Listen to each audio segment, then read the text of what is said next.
Film तारे ज़मीं पर हम में से अक्सर ने देखी होगी, लेकिन ये सिर्फ एक फिल्म से कहीं ज़्यादा है।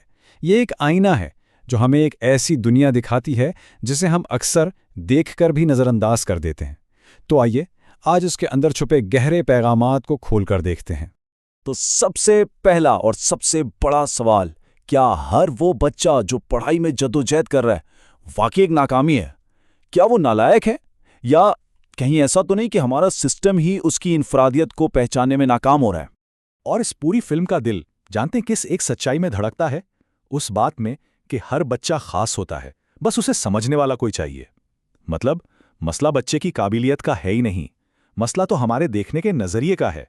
ये फिल्म हमसे कहती है कि बच्चों को परखना छोड़ें, उन्हें समझने की कोशिश करें। तो चलिए इस कहानी के दिल में उतरते हैं। पहला हिस्सा, तखय्युल की एक दुनिया, और मिलते हैं हमारे मरकजी किरदार ईशान औस्थी से। ये वो बच्चा है जिसकी ज़बान हुरूफ और आदात नहीं बल्कि रंग और ख्वाब हैं। इसके लिए किताबों के काले हुरूफ कोई मायने नहीं रखते थे। इसकी दुनिया तो कैनवस पर बिखरे रंगों से आबाद थी। वो आसमान में मछलियों को उड़ते देखता था, और इसकी ये खूबसूरत दुनिया, इसका ये तखय्युल क्लासरूम की चार दीवारी में कैद होकर रह गया था। और अफसोस, कोई इसे समझ ही नहीं पा रहा था। तो ईशान की हकीकत क्या थी? देखिए, वो अपने इर्द गिर्द की दुनिया को रंगों और हैरत से भरा हुआ देखता था, लेकिन जहां बात आती थी हुरूफ और आदात की, वहां वो जद्दोजहद करता था। नतीजा, असातिज़ा ने उसे गलत समझा, उस पर सुस्त और शरारती होने का लेबल लगा दिया, जबकि असल में वो तो बस एक अलग ज़बान बोल रहा था, एक ऐसी ज़बान जिसे कोई समझने को तैयार ही नहीं था। यहां से कहानी में एक नया और ज्यादा संजीदा मोड़ आता है। दूसरा हिस्सा, मुताबिक होने का दबाव। अब ईशान की रंगीन दुनिया पर दबाव के काले बादल छाने लगते हैं। जरा सोचिए, जब हर तरफ से किसी पर वो बनने का दबाव हो जो वो है ही नहीं, तो कैसा महसूस होता है?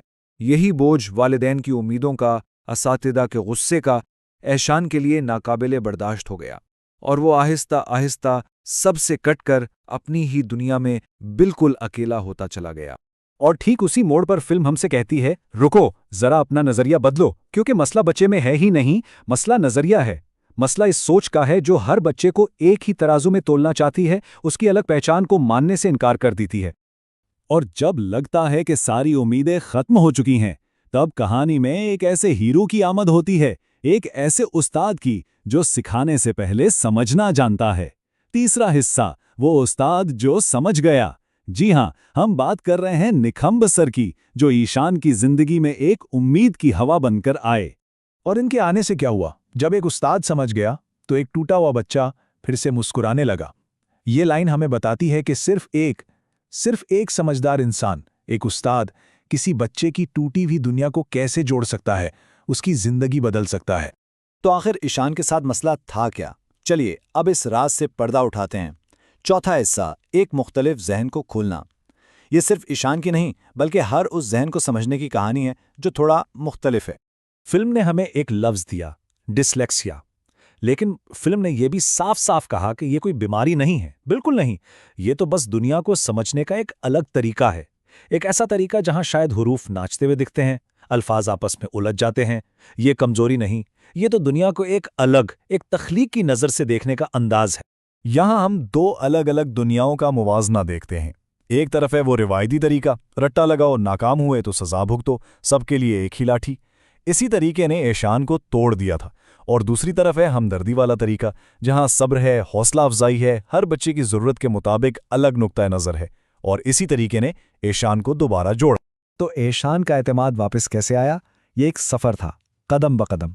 सबसे पहले तो उसे देखा गया, उसकी परेशानी को समझा गया, फिर उसके और निखंब सर के दरमियान एतमाद बना। उसके बाद उसे नए तरीकों से, खेल खेल में, मिट्टी और रंगों से सिखाया गया, और आखिरकार उसने अपनी खोई हुई खुशी और अपने अंदर छुपे फनकार को ढूंढ लिया। और अब हम आते हैं इस कहानी के सबसे खूबसूरत, सबसे अहम पैगाम पर। पांचवां हिस्सा, हर बच्चा एक सितारा है। क्योंकि ये कहानी सिर्फ ईशान की नहीं, ये हर उस बच्चे की कहानी है जिसके अंदर एक सितारा अपनी रोशनी बिखेरने का इंतजार कर रहा है।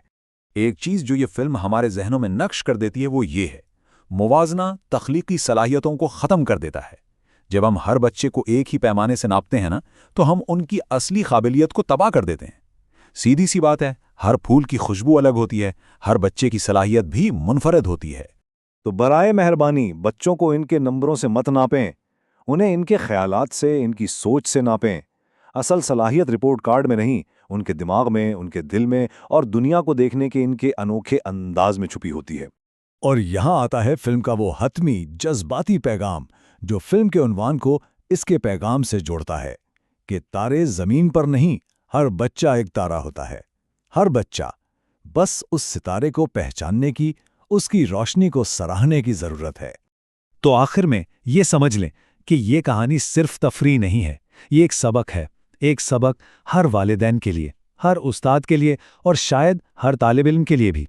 ये हमें सिखाती है कि थोड़ी सी हमदर्दी, थोड़ा सा सब्र और थोड़ी सी समझदारी से हम किसी भी बच्चे के अंदर छुपे हीरे को तराश सकते हैं।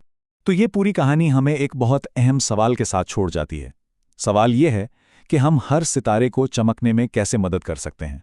हम अपने इर्द गिर्द मौजूद इन अनमोल सितारों को बुझने से कैसे बचा सकते हैं। उन्हें पूरी तरह से खिलने का, चमकने का मौका कैसे दे सकते हैं। ये जिम्मेदारी हम सबकी है।